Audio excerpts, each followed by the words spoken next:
I'm Roman Yossi of the Nashville Predators. I'm Dante Fabro of the Nashville Predators. This is Philip Forsberg of the Nashville Predators. I'm Colton Sissons of the Nashville Predators. I'm Eustace Aros of the Nashville Predators. You're listening to the Renegades of Puck with Crazy Charlie. Welcome to the bunker. Welcome to the Renegades of Puck podcast. I'm your host and Captain Crazy Charlie Saunier. And before we get started on the No Half Step in hockey coverage, let me direct you to our home website, renegadesofpuck.com.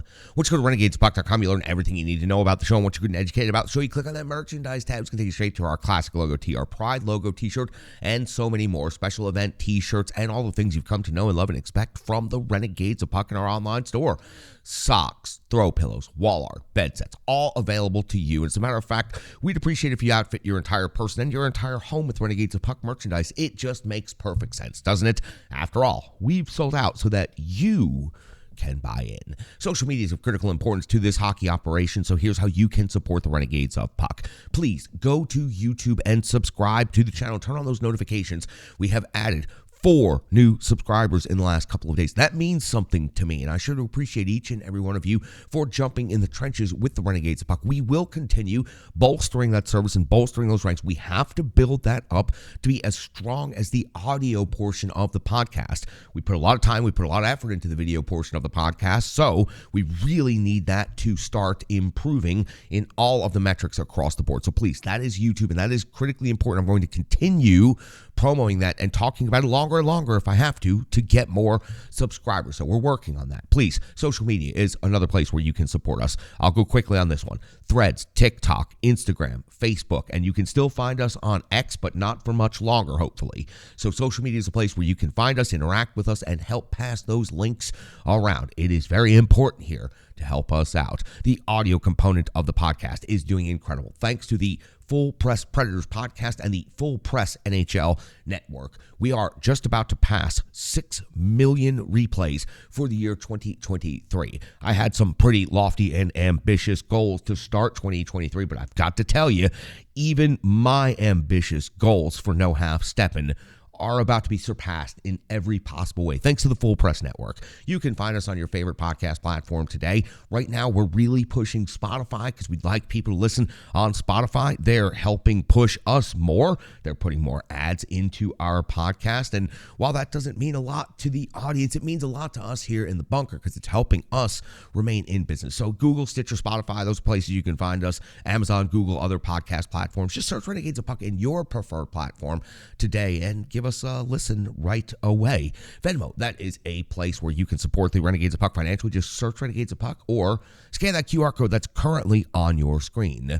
Even $1 goes a long way to helping this independent hockey operation here. So please, if you can, support the Renegades of Puck. Become a sponsor, become a partner, whatever level it is that you would like. Just let us know how you want to participate, how you want to contribute, and I sure do appreciate all of you generous Renegades out there for helping us solve the data storage conundrum that we had developing behind the scenes. We are also improving on the efficiency and speed of our internet capabilities. That way we can upload our videos, upload our podcast even quicker. You notice how quickly we're getting the replays up after the games. After this game we're about to recap, we had the game recap up 20 minutes after the game ended, and we had our final stats. So we're getting faster and faster and faster all the time. So that is Venmo. Please, let's get to the No Half Step in hockey coverage. That's on me. Let's get to it. We got a lot of stuff we got to promo and talk about. It's early in the season. We got a lot to do. So let's deliver the goods to you at this time. It is time for operation number 804. That's right, show number 804. And at this moment in hockey history, the Nashville Predators currently find themselves in 7th place in the Central Division after 3 games played in the season. They have a record of 1-2. They have 2 points. They are exactly 2 points behind the first place Colorado Avalanche, 1 point behind the second place St. Louis Blues, and tied with everybody else in the division. Every other team, 3 through 8, has 2 points. It's just a matter of how many games have you played. Only 2 teams in the Central have played 3 games so far, and that is Nashville in 7th place and Chicago in 8th place. Same record, Preds ahead due to goal differential. Now, that aside, the next game for the Nashville Predators will take place on home ice. It will be in the Western Conference, but outside of the Central Division. So, Pacific Division coming into Nashville. Preds on home ice have a record of 1-0. They have an even 8 goals for, 8 goals against. And now they will welcome in the Edmonton Oilers. After the Nashville Predators wrap up against the Edmonton Oilers on Tuesday night, Thursday they will be back on the yo-yo schedule in New York to face off against the Rangers at Madison Square Garden. Then Saturday, yo-yo back home to take on San Jose, and then thankfully that string is going to stay extended at home for a while. And Saturday versus San Jose, 10:24 versus Vancouver, 10:28 versus Toronto, and then on Halloween, it's time to head out on that first big West Coast road trip. First stop will be in Vancouver. So for the Nashville Predators, they have two more meetings, first of three against the Edmonton Oilers here at Bridgestone Arena coming up on this Tuesday. It'll be 11-4. That's right, November the 4th. Preds will be in Edmonton for the first time. It'll be part of that long West Coast road trip I just mentioned, starting in Vancouver on Halloween. Then it'll be in January, the 27th, when the Nashville Predators go to Edmonton one more time. So this is the only stop of the regular season for the Draisaitl-McDavid train here in Nashville. Preds will have to go to Edmonton twice, though, and that, at one point under the Pekka Rinne administration, was the easiest road trip in the world. But in recent years, with the Oilers being as good as they have been, that road trip has been a lot more difficult. So two times the Preds will have to head off to Edmonton. Quick update on injury before we get into the matchup between these two teams. Luke Schenn still listed as day-to-day with a lower body injury. Now, the Edmonton Oilers, they are 0-2 on the season. That may come as a surprise if you hadn't checked out the late-night games in the first week of the season. They are ranked 8th in the Pacific Division, and this might be the more surprising thing. They have a goal differential of -8 through just 2 games, but still jarring. 0-1 on the road is their current record, which of course is where their next game will take place. Recapping their 2 games that they've played so far, both against Vancouver, and this may indicate that the Vancouver Canucks are not the pushover that they have been the last couple of years. Opened the season for the Edmonton Oilers on the road and took an 8-1 loss in Vancouver. Followed that up 3 days later on the 14th of October with a 4-3 loss versus Vancouver on home ice. It was Skinner in net for the Oilers, 12 of 16 taking the loss, and they'll play again Thursday, continuing on the road in Philadelphia after leaving Nashville. Now, let's talk about the NHL ranks and the stats between these two teams. Of course, early season, so the sample size is not very large, but we still have some numbers that we can start plugging in for the conversation. In the goals for category, the Nashville Predators 2.67 per game is 21st overall. The Edmonton Oilers 2 goals per game is 23rd. Goals against, the Nashville Predators also at 2.67, 8-8 goals for, goals against, nice and symmetrical.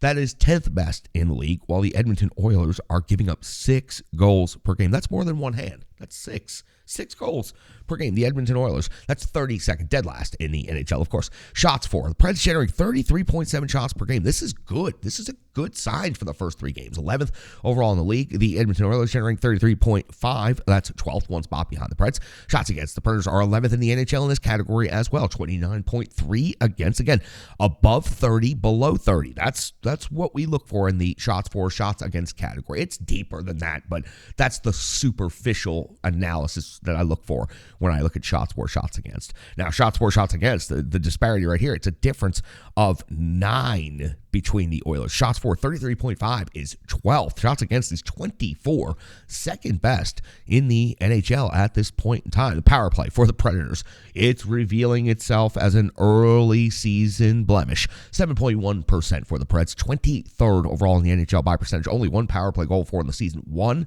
of 14 through 3 games, and we're going to talk about that in a few minutes.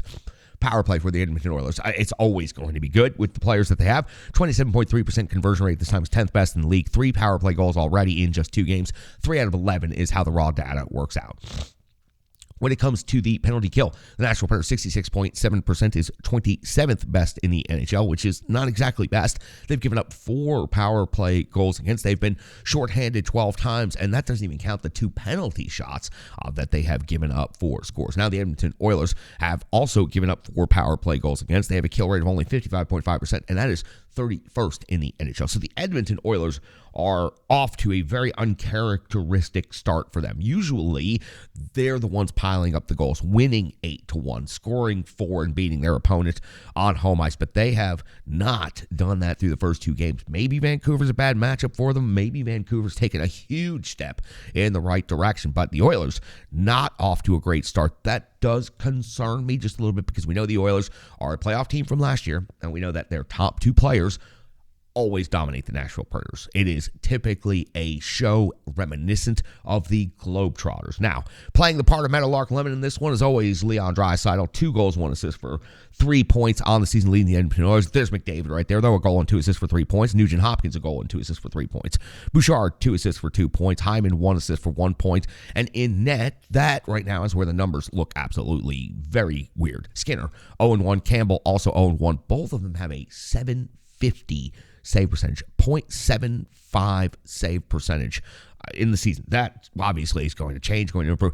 Skinner has a 5.33 goals against average, while Campbell has an 8.73 goals against average. Obviously, those numbers are going to change for the netminders of the Edmonton Oilers, and they're going to make improvements after the first 2 games, but just really, really tough start of the season for the Oilers. Flipping over to the other side of the ledger for the Nashville Predators, hey, listen, this may come as a surprise to you to see who four of the top 5 scorers are for the Nashville Predators through 3 games. Leading the Nashville Predators in scoring is Colton Sissons. 3 goals, no assists yet because he doesn't share the puck. He just puts it in the net.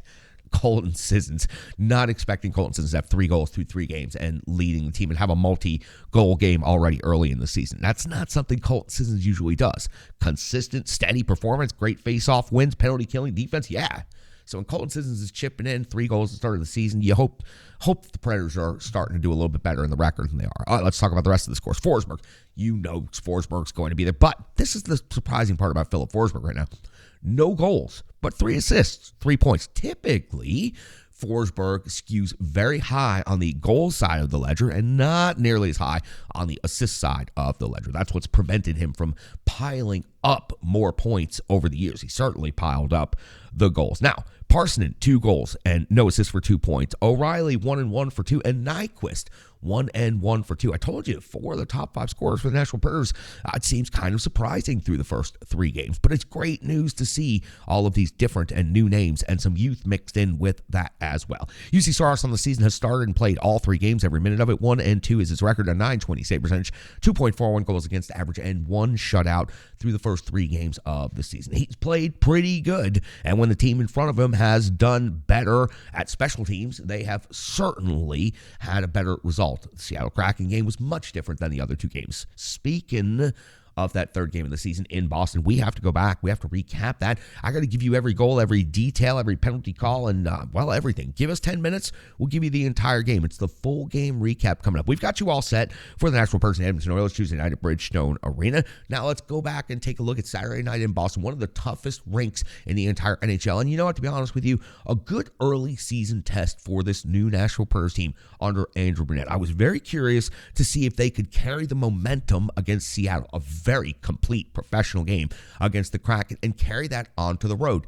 In Tampa, they looked a little bit concerned about the hot lights, the bright lights, the spotlights, and they didn't play as good as they could against the Tampa Bay Lightning. They didn't get themselves blown out or embarrassed, but they didn't play as good as they could against the Lightning, and that cost them a game. Against the Kraken, they didn't play a perfect game, but they played a damn good game, and that got them the victory. How would that translate to Boston? Let's find out. It's the Rebirth Sports full game recap, and it's coming up next on the Renegades of Puck podcast. Hockey players are as unique as the game itself, and your uniform should be tailored to fit you. Rebirth Sports is your sports apparel tailor. From shells, bags, warm-ups, hats, hoodies, branding, and more, let Rebirth Sports be your custom hockey tailor. And don't forget to tell them they do more than just hockey. Rebirth Sports on Facebook, Twitter, and Instagram. Rebirth Sport, a match made in hockey.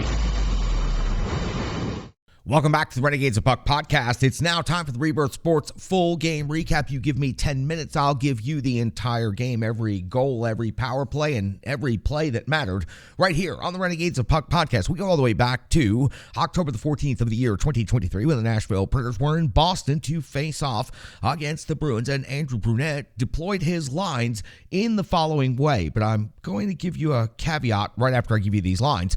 Forsberg, O'Reilly, and Parson, Nyquist, Glass, and Smith, Tomasino, Novak, and Evangelista, Trennan, Sissons, and Sherwood make up your 4th line. Your defensive pairings for this game are Yossi and Fabro, McDonough and Carrier, Luzon and Barry make up your 3rd pair. UC Saros gets his 3rd consecutive start of the season. Now, I give you those line combinations because we always give you the line combinations to start the game, But on the first shift of the game, these line combinations were already shifted around. So Andrew Brunette already experimenting with the combinations even before the game began. We are 53 seconds into the game in Boston, and it is Swayman coming up with a save on Barry from long range. First shot on goal of the game, 125 into the first period. It's going to be Saros coming up with a save on Marchand from a sharp angle. That's UC Saros' first save of the game at 3:23 of the first period. Saros with a save on Shattenkirk at 3:29 of the first period. Colton Sissons scores his second goal of the season. It's Sherwood feeding Sissons in the slot off of the rush. Good speed, good rush, good finish right here for Colton Sissons.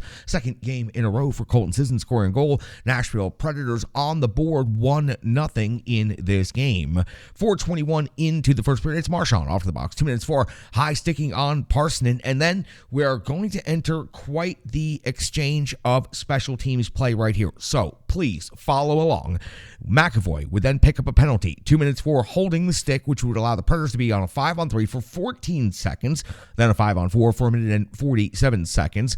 During that time frame, Saros would have to come up with a save on Marchand just out of the box at the end of the 5-on-3, and then Swayman would come up with a big save on Evangelista. Then Tommy Novak is off to the box. 2 minutes for slashing, creating a 4-on-4 for 31 seconds. Boston then goes on the power play, 5-on-4 for a minute and 28 seconds. Swayman, though, has to come up with the big shorthanded save on Colton Sissons off of the rush before UC Saros closes out the penalty kill with a big save on Pastrnak. We see we're already halfway through the first period due to all of those special teams in the 10:18 of the first period. It's Forbert's off to the box.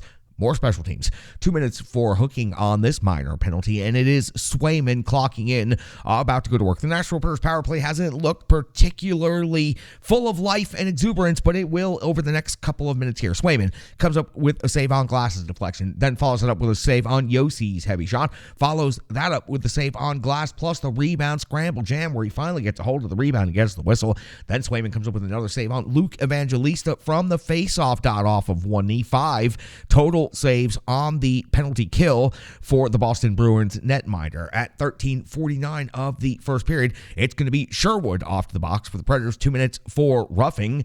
On the follow-through, it was just a little bit too much on the forecheck. It was a good job until he got the hand up into the face. Definitely he earned the 2 minutes right there, and unfortunately for the Nashville Predators, it's going to be Van Riemsdyk for Boston cashing in on this power play with his first goal of the season. It was a bank in off of Fabro. It was a pass attempt, and Dante Fabro went down to the belly to try to block that, and he did block it right into his own net. 1-1 hockey game right here in the second period. At 14:46, Saros back to work, coming up with a save on Van Riemsdyk, who was feeling it after scoring that goal. 17:47 of the first period, Saros coming up with a save on Poitras from the slot, plus the rebound follow-up by Geeky. This was a huge save exchange for the Nashville Predators, and Saros' best work of the period. 19:06 of the first period. Saros comes up with a save on McAvoy. Boston gaining momentum as we head towards the end of the first period over the last couple of shifts. The Preds do outshoot the Bruins 16-11 over the first 20 minutes, but we do have a tied hockey game at 1 apiece going into the clean sheet on the second period. It's 41 seconds in. Swayman's already back to work, coming up with a save on Yakov. Trent at 1:43. Saros also back to work, coming up with a save on DeBrusk. At 3:19 in the second period, it's going to be Locke off the box. 4 minutes for high sticking on the captain, Roman Josi, a double minor right here. Swayman comes up with a save on Evangelista, but the Boston PK, honestly, was just absolutely outstanding over the course of this 4 minutes of play. Their blue line denials might have been the most impressive part of this 4 minutes, but they are very active, very aggressive, and they certainly are not afraid to be out there on the PK against this Nashville Predators power play. 7:45 of the second period, Saros comes up with a save on Pasternak's breakaway with the cuff of the gloves to stop a 60-goal scorer in that situation. Is absolutely huge for the Nashville Predators. 9 minutes into the second, Saros comes up with a save on Poitras. 10:02, Saros comes up with a save on Lucic with the glove. The Bruins are buzzing all over the ice at this point in time. 10:28 of the second period, Lindholm off the box, 2 minutes for interference, giving the Nashville Predators an opportunity to go on the power play again. That's where Swayman is going to come up with a save on Josi. Then Swayman's going to come up with another save on O'Reilly and follow that up with one last save on Nyquist. Good job by the Nashville Predators power play, but they cannot convert yet again. 12:23 of the second period. It's Marchand now off the box. 2 minutes for charging on Nyquist. Nyquist did leave the game briefly, but did return and finish. Swayman comes up with another save on Yossi, then comes up with a save on Tommy Novak, and the Boston Bruins are able to kill off another power play for the Nashville Predators. At 14:46 of the second period, it's a penalty shot awarded to Pastrnak after Carrier holds the stick. It is deemed illegal. Check on a breakaway, and on the penalty shot, Pastrnak, his third goal of the season. It's just the sickest wrist shot you're ever going to see. It's highly impressive goal, and he converts, giving the Boston Bruins a 2-1 lead in the second period. But the Nashville Predators responded pretty quickly. 16:54 of the second period. Colton Sissons gets his third goal of the season and comes on a delayed penalty call. Second game in a row the Preds have scored on a delayed penalty call. Tip in slot of Yossi's shot. Good layered traffic for the Nashville Predators in the 6-on-5 opportunity right here. So Colton Sissons already his third goal of the season ties the game at 2 apiece between the Nashville Predators and the Boston Bruins. 17:54 of the second period. Saros comes up with a save on DeBrusk. 18:30. Saros a save on Coyle. 19:52. Saros a save on Beecher. Boston again buzzing there at the end of the second period. Nashville Predators, though, still out shooting the Boston Bruins 27-22 after 40 minutes of play. Game tied at 2 apiece. 27 seconds into the third period. It is Swayman coming up with a save on Trennan. At 43 seconds of the third period, Swayman comes up with a save on Forsberg. Preds, good first shift of the period. 2:10 of the third period. Luzon's off to the box. 2 minutes for high sticking. Saros is going to come up with a big save on Van Riemsdyk, but then Van Riemsdyk is going to immediately respond with his second goal of the game, and it was a tip in front on McAvoy's shot, beating Saros, giving Boston a 3-2 lead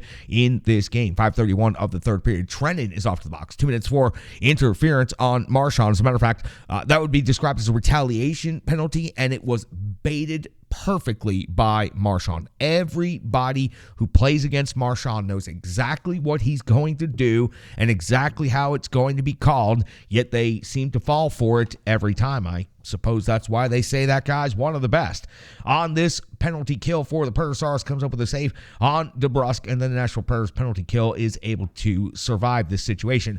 8:30 of the third period. Saros comes with a save on Locko. 8:57. Swayman comes up with a save on Glass. 10:06. Saros a save on DeBrusk. Back and forth at 10:21. Swayman comes with a save on Tomasino. Nyquist hits the post on the subsequent follow-up play. 14:19 of the third period. It's Colton Sissons off the box. 2 minutes for interference. I got to be honest with you. The Predators had probably gotten away with 3, maybe 4 penalties in the shifts just before this, so it was going to get called, and Colton Sissons got himself 2 minutes right here. Saros comes with a save on Van Riemsdyk, who was absolutely everywhere the second half of this game. We hit the empty net scenario. 18:02 of the third period, and Swayman does have to come up with a couple of big saves at 18:52 on the captain Roman Josi. At 19:13 on Tyson Barrie. Barrie doing an incredible job out there at the blue line, keeping the puck in, changing the shot lanes, and absolutely getting pucks through. He's highly impressive out there and unable to get the puck in the net, unable to convert at the end as the Nashville Predators continued battling until the very final seconds. They kept the puck in the zone almost the entire time that Saros was out of the net, but they were unable to convert. The Boston Bruins, bend don't break. They stand tall on home ice here at the end of the third period, and they come away with the 3-2 victory over a very tenacious Predators team who, let's face it, they had their opportunities to win this game. Highly surprising to a lot of people probably that this game was tied at 2-2 in the third period, and that it took the Bruins a late goal to win this one by just 1 on home ice over the Nashville Predators. Nashville outshoots Boston 36-32 overall in this game, and another game where the Nashville Predators did a very good job of starting to implement the new style, and it's very easy to see that at 5-on-5 hockey, the Nashville Predators were highly competitive in this game, and it's also very easy to see exactly where the Nashville Predators lost this game. We'll break all of that down. We'll go through the numbers. We'll go through the analysis. We'll go through the box score, but when you go 0-for-7 on the power play on the road, including a 5-on-3, it's just not a recipe for beating what was last year the best team in the entirety of the NHL in one of the toughest rinks in the NHL. So the Nashville Predators had their opportunity just like they did against Tampa. A much better game overall than they they played against Tampa, but failure to convert on 7 power plays is going to doom you each and every single time. So many opportunities given. It got to a point where the Bruins just looked like they were unafraid to go shorthanded against that Predators, let's face it, limp power play.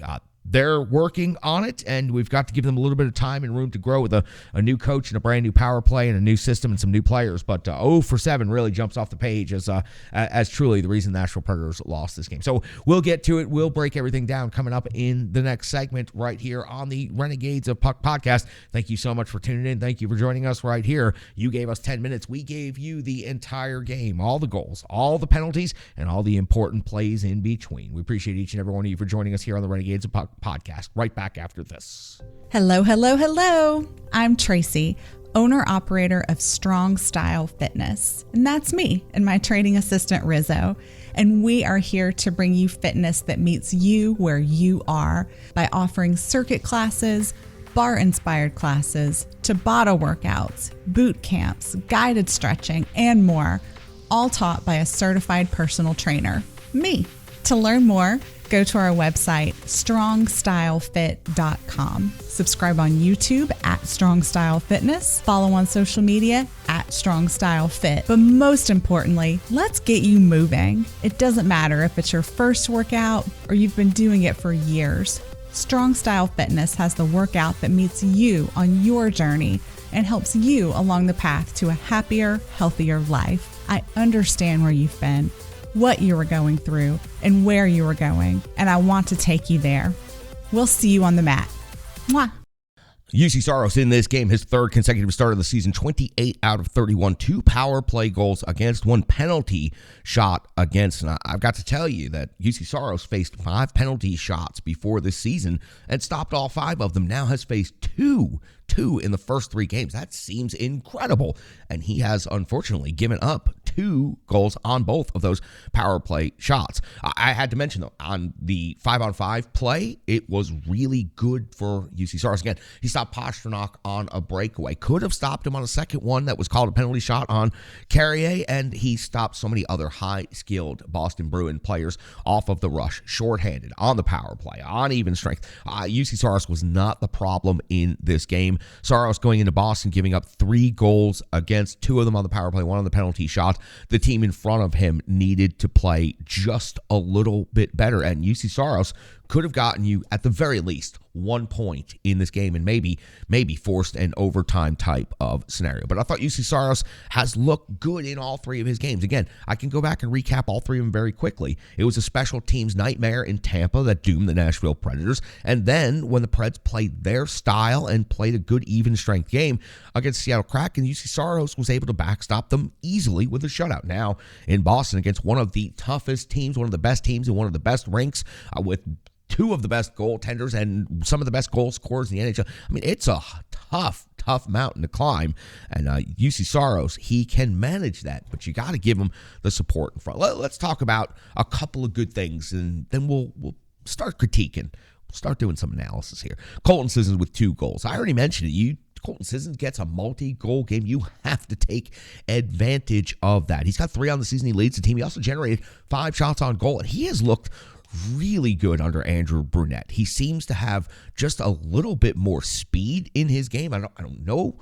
We'll have to track that. Maybe it's due to just healthy start to the season. Everybody's got that little extra jump, or maybe he put in a little extra in the off season in the training, knowing he was going to be playing for a new head coach, knowing he is getting up there in age for an NHL center. But Colton Sissons is off to a fantastic start, and Sissons and O'Reilly are 2 great professional veteran examples that the other 2 centers can easily follow. Glass and Novak should be following those 2 around, emulating what they do on and off the ice, because they're true great veterans of the team. But Colton Sissons, 16-24 in time on ice. He's competing everywhere. He's in the offensive zone. He's in the defensive zone. He's penalty killing. He's successful out there on the rink. And when your depth players and your 4th-line center is putting up this level of compete and this type of offense as well, the Nashville Predators just need to keep building upon that and supporting. Philip Forsberg, I brought this up. He picks up another assist, his 3rd points. He's averaging a point per game. Listen, we'd be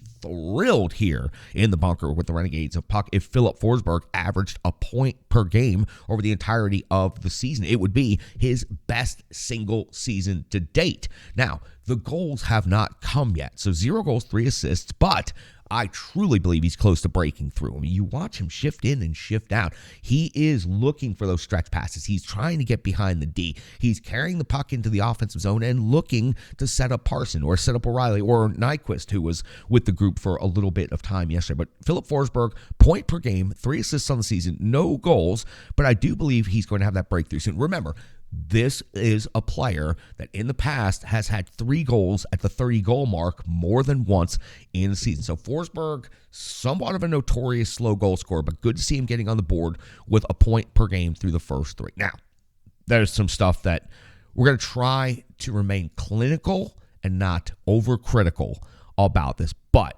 it's an issue for the first part of the season, and I know it's being worked on, and I know there are adjustments coming, but let's start with the Preds penalty kill.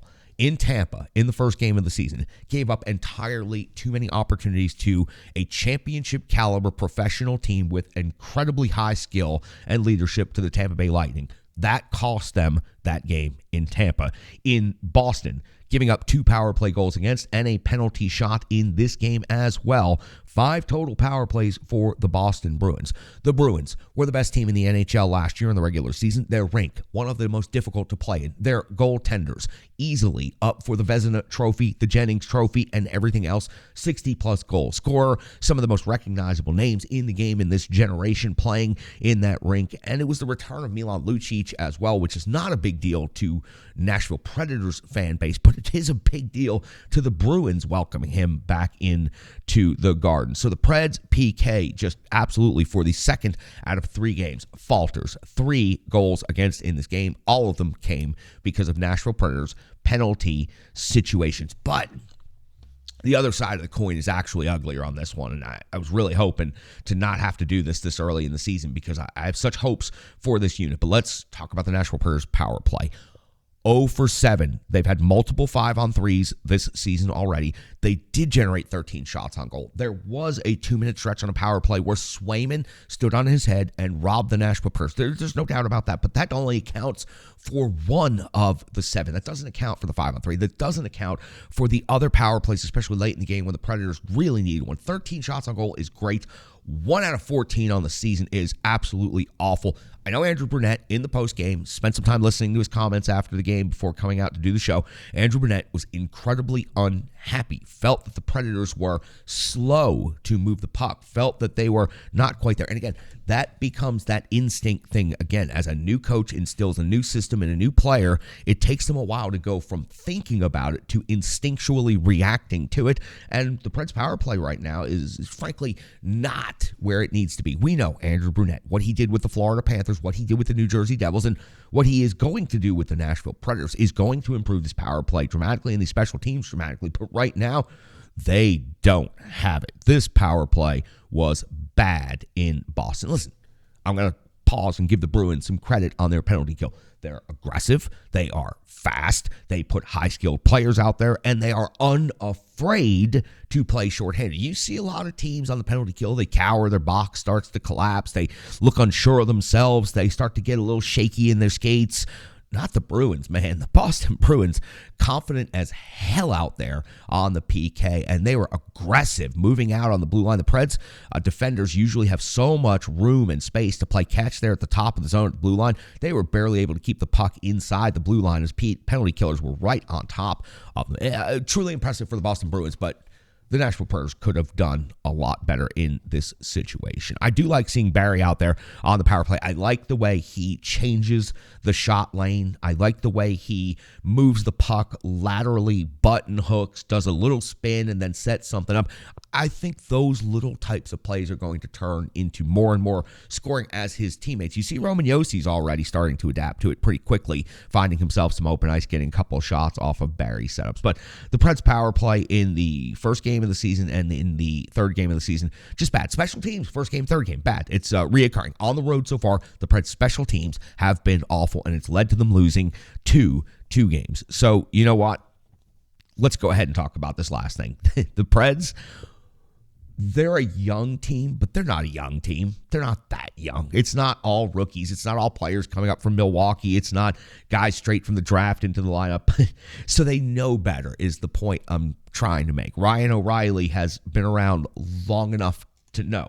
Philip Forsberg, Roman Josi, you can go down the list. There's plenty of them.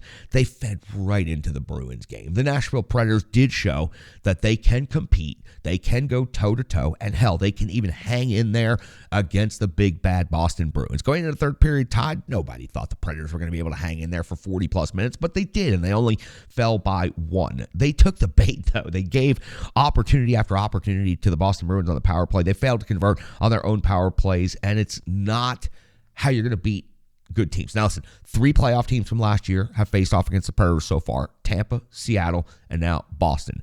2 of those 3 teams have taken advantage of the Nashville Predators taking too many penalties and not converting, and one of those teams was unable to do so. So that's not how you beat good teams. How you beat good teams is with tenacious effort and mayhem in front of your goaltender, and you don't allow as many shots. You don't allow as many power play opportunities. But they fed right in. I mean, how after all this time, you know, Brad Marchand is going to come in and give a questionable hit at the echo of a play, the echo of a whistle, and then he's going to stand there with that look on his face that you're all familiar with. Even you watching right now are absolutely familiar with what Marchand is trying to do in this moment. And then he just stands there and waits, and he waits. And then here comes Yakov Trenin. Give him a good shove down. Trenin off to the box. Notice O'Reilly didn't jump up and respond. O'Reilly, being more veteran player, didn't take the bait. Could have, probably really wanted to. The 2 of them had gotten after each other a few times during the game. But if you know you're playing against Brad Marchand, you know he's going to give you a good run, and then he's going to stand there and wait for either you or one of your teammates to do something about it, react to it in the wrong way, and set the Bruins up for success. Brad Marchand played his game. The Nashville Predators took the bait. Preds lose by 1. Definitely had something to do with it. You can't feed into the opponent's style. You have to play your game. Tough to do against a team that's a championship caliber like the Boston Bruins, but you have to do it. And you could see the look on Andrew Burnett's face. He definitely understood that his team was falling into the trap known as the Boston Bruins. That's going to do it for analysis. Hope I gave you some good stuff right there. It was not the prettiest game for the Nashville Predators, but as we move along, we're starting to see more and more concepts. The box score is going to reveal some interesting things, so let's get to that coming up after this break. It's the Renegades of Puck podcast right here from the bunker. I'm your host and Captain Crazy Charlie Saunier. Thank you so much for joining us right here on the podcast. Back after this. The digital environment can be quite intimidating, time-consuming, and cumbersome, especially with all those other areas that need attention at your business, and that's why Stripe Digital Solutions is here to help. I know, because that's exactly what Stripe Digital Solutions did for me and the Renegades of Puck. From designing my home website and helping me create my merchandise to special event posters, brand building, and social media management. But it's not just that, it's so much more. Stripe Digital Solutions has helped me every step of the way. From startup to full-time operation, Stripe Digital Solutions has been there to assist and advise every single step of the journey. In today's fast-paced world, the path to success is having a strong digital partner, and nobody is better in the trenches than Brandy and Stripe Digital Solutions. Get the solution before it's even a problem with Stripe Digital Solutions. Let's take a quick run down the box score. Colton Sissons, 2 goals in the game. The only 2 goals, the only goal scorer for the Nashville Predators. When it comes to assists, Philip Forsberg picks up his 3rd assist of the season. Sherwood picks up another assist. Barry has an assist. Josi picks up his 1st point of the season. Now, when it comes to shots on goal, Colton Sissons generated 5. Roman Josi generated 5. And Tyson Barrie generated 4 shots on goal.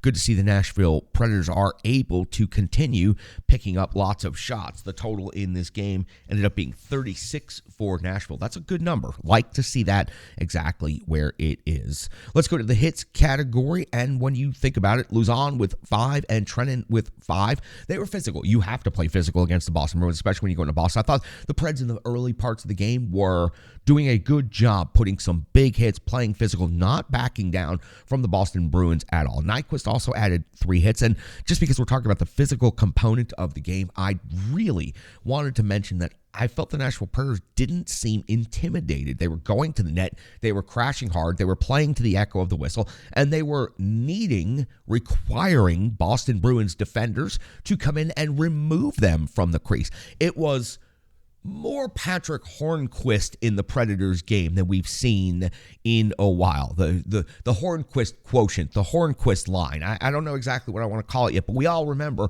when Patrick Hornquist was here, how he never left the crease voluntarily. He was always physically removed. It was really good to see the Predators forcing the Bruins to remove them from the dangerous areas. That's good stuff to see for this Nashville Predators team. That's also a part of the physical. It doesn't translate into the box score, but I wanted to add that in as part of the box score. Time on ice. Interesting things here. Roman Josi led the team in total time on ice, as he customarily does, 25-26. And the reason he was up over 25 minutes is because of the power play time. And I'm going to talk about that here in the next column. 23-20 for Tyson Barrie. That's all of your defenders that made it over 20 minutes. Your least amount of time skated for a defender was by Luzon, only 14-10. On the forward side of things, 21-32 for Philip Forsberg, 21-23 for Ryan O'Reilly. And again, this is mostly about the power play. Now, the power play, we've chronicled it, 0 for 7, a 5-on-3 that failed. The captain, Roman Josi, was out there on the ice for 9:04 of power play time. Now, listen, we all know Roman Josi is capable of great things on offense, especially when it comes to quarterbacking the power play. 9:04 time on ice. Roman Josi to only walk away from this game with 1 assist. Not good enough for the captain, and he'll tell you that. He'll tell you that in the postgame. 7:57 time on ice for Tyson Barrie. Thought he was very noticeable. Thought he was great out there on the blue line. Again, when it comes to the forwards and time on ice on the power play, Philip Forsberg, 7:36 and only 1 assist to show. Nyquist, 7:32, nothing to show for it. And also Glass, 7:02. Again, the Predators failed on the power play 0 for 7 yesterday, but 2 games in a row we've seen them in a delayed penalty call be able to convert in the 6-on-5. That's when you're not thinking about it. That's when you're just reading, reacting, playing. Skate, pass, shoot, skate, pass, shoot, skate, pass, shoot. That's the way hockey should work, and that's when it's working the best, that you're doing your best. Then follow the shot, go to the hard areas, cash in on rebounds. That's the way it's done. In net, UC Saros' third start of the season, he takes a loss, giving up 3 goals, 28 out of 31, gives up his second penalty shot against on the season, again, giving up 2 of those already, and also 2 power play goals against. 19 even strength saves, 7 power play saves, 2 shorthanded saves. That's going to do it for the box score. Brian Baston off from this episode. Yes, he does have the numbers you need to know, the charts you need to see. He's been lost somewhere in a pumpkin patch, though, for about 12 hours now. I don't know if he has any of his sanity left, and I certainly don't think he has anything left in his bank account. So you can expect Brian back on the next episode of the Renegades of Puck podcast. But Brian's out pumpkin shopping right now. Look, Brian, it's as easy as this right here. You see this pumpkin? It's lit up. It's already done. It's done. I didn't have to spend 12 hours looking for it. I even put another one over there. I did. I got us some pumpkins for the set. Maybe I'll put some more pumpkins on the set. I don't know. We'll figure it out. That's going to do it for the box score. Let's wrap this episode up. That's Saturday night. By the way, it's getting cold for the first time here in the bunker. Temperatures down into the low 50s. It is wonderful, wonderful. Stayed up all night watching hockey, and now out here in the bunker talking about hockey, recording it. Feels good, nice and cool. Start wearing the hoodie a whole lot more to avoid some of these sniffles. So let's close this thing out. The Preds, they're 1-2. Listen, before the season started, if we sat here and we said, at Tampa, home against Seattle, at Boston, what do you think the record's going to be? How many points do you think they're going to have? Almost everyone would have been satisfied if you said 1-2, knowing Tampa Bay's championship caliber, knowing Boston's championship potential, and Seattle, a team being up on the rise. So the Preds being 1-2 after the first 3 games, it's okay, but it feels like it should be better. And that's a great feeling to have after just 3 games with this Nashville Predators team. Coming into the season, we knew at the end of last season they made a nice push, and it was enjoyable. It was fun. An infusion of youth, an infusion of new effort and jam. It was great to see. But how would that translate over the course of a summer? How would it translate with a new coach? How would it translate with bringing in other players that weren't a part of that last quarter of a season run last year? Well, so far, how it's translating in is I think Preds fans are a little frustrated that they're only 1-2 and see real raw potential. This team 5-on-5 has proven they can compete against three of the best teams in the NHL in the Boston Bruins, the Seattle Kraken, and the Tampa Bay Lightning. They'll have to continue doing so against the next two teams who are also playoff teams from last year in Edmonton and New York. But for the Nashville Predators, it feels like they could have done better. You could tell Andrew Brunette is already a little bit frustrated with the results and hope they could do more. A couple of power play conversions, a couple of penalty kill conversions and stops, and the Nashville Predators could be 2-1, could be 3-0. And if they were 3-0 right now, well, we'd be having a good time in the bunker, wouldn't we? So for the Nashville Predators, it feels like they could be better at this point, but it's okay. And I think it's a good spot for all of us to get into if these losses are a little bit frustrating. Knowing they were going to face off against the Bruins in Boston and Tampa Bay in Tampa, those are tough games. They're tough games for a new head coach with a bunch of new players running a new system. And you can see where the deficiencies are. You can see where the cracks are. They're in the power play. They're in the penalty kill. They're in the special teams. So for the Preds, they got to get their feet moving just a little bit better to avoid these penalties. No more penalty shots. That's 2 against in the first 3 games of the season. I don't want to see another one, honestly, for the rest of the season. The refs, I don't know if they're just calling it a little tighter or if they've been mandated to call it a little bit more. Penalty shots are one of the most exciting things in all of professional sports. So I don't begrudge officials for calling them, but 2 against the Preds in the first 3 games of the season is pretty rough. So 1 and 2, it's okay. It's okay. It's okay. I got to just keep telling myself that. But it feels like it could be better, and I hope it's going to be better. Again, when the Nashville Predators are doing well, it's good for business here in the bunker, and it's good for the Renegades of Puck because more of you click on the show, listen to the show, interact with the show, and repost the show when the Predators are successful as opposed when they are not. I study this stuff. I know the numbers. It is a 4-time multiplier when the Predators are playing good and succeeding. So I could put that on the most basic level, and it means a lot to the show. It means if the Predators have a bad, awful game and they come out and they lay an egg, typically we will deal with, and I'm going to use these numbers as examples, 1,000 replays. If the show is going good, if the team is going good, we go up to 4,000 replays. That's per episode. That's over the course of a season. So when the Preds are playing good, it's good for business. It's 4 times more lucrative for the Renegades of Puck. Yes, remember, it is a business after all. That's why you have to listen to commercials during the show. We provide the content to you completely for free. We just ask that you listen to our sponsors and then allow our sponsors to be happy with that and pay us. I don't mean to spin off into the business side of things, but I'm trying to give you guys the most honest and true picture of how it works here. We have to generate revenue in order to keep doing this. The more revenue we generate, the more content we can create. The more content we create, it's all a big, big cycle and circle. And we're so proud to be right in the middle of it on the Full Press Predators podcast. So we thank you very much for listening to the show. We'll go ahead and wrap it up right there. Show number 804. We've got to be back in the bunker Tuesday night, breaking down the Predators and the Oilers at Bridgestone Arena. And we will be right here. You can expect a full game recap within a matter of minutes after the game ends. Once we get the coach's final comments from the post-game, we get that segment released, and then we get the rest of the episode released by the morning. So remember, 7 a.m. Central Time is when new episodes of Renegades Puck TV come out. Our other content comes out on all of our different social media platforms and all of our different platforms all throughout the day. So make sure you're following along with the Renegades of Puck. Everybody have a great rest of the weekend. We'll see you Tuesday at Bridgestone Arena. Operation 804 is in the books. I am your captain, Crazy Charlie Saunier. Stick taps, love, and respect.